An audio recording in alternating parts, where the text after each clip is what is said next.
വിദേശത്തു നിന്നെത്തുന്ന യാത്രക്കാരനെ തട്ടിക്കൊണ്ടുപോയി സ്വർണവും പണവും കവർച്ച ചെയ്യാൻ പദ്ധതിയിട്ട 13-അംഗ ക്രിമിനൽ സംഘത്തെ വിമാനത്താവള പരിസരത്ത് നിന്ന് പോലീസ് പിടികൂടി. പ്രതികൾ സഞ്ചരിച്ച 2 ഇന്നോവ കാറുകളും ഒരു സ്കൂട്ടറും കസ്റ്റഡിയിലെടുത്തു.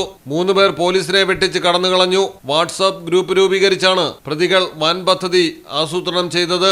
മലപ്പുറം കരിപ്പൂരിലാണ് സംഭവം. പിടിയിലായവരിൽ കണ്ണൂർ, മലപ്പുറം, കോഴിക്കോട് എന്നിവിടങ്ങളിൽ നിന്നുള്ളവരും കർണാടക സ്വദേശികളും ഉൾപ്പെടുന്നു. പേരുവിവരങ്ങൾ പോലീസ് പുറത്തുവിട്ടിട്ടില്ല.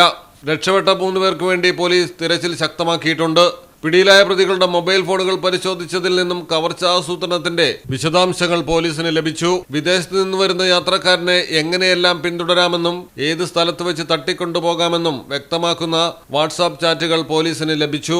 ഇവർക്ക് കൃത്യമായ വിവരം ലഭിച്ചിരുന്നതായാണ് സൂചന. പ്രതികളെ വിശദമായി ചോദ്യം ചെയ്യുന്നു. മലയാളം ടെലിവിഷൻ, മലപ്പുറം. അക്കരയുടെ പൈതൃകം, ഇക്കരയുടെ കൗതുകം. അൽദാൻ അറേബ്യൻ ബേക്സ്. മനസ്സും വയറും ഒരുപോലെ നിറയ്ക്കാം. രുചികരവും ആരോഗ്യപ്രദവുമായ അൽദാൻ ലബനീസ് കുബൂസ് ഇപ്പോൾ കേരളത്തിൽ എവിടെയും ലഭ്യമാണ്.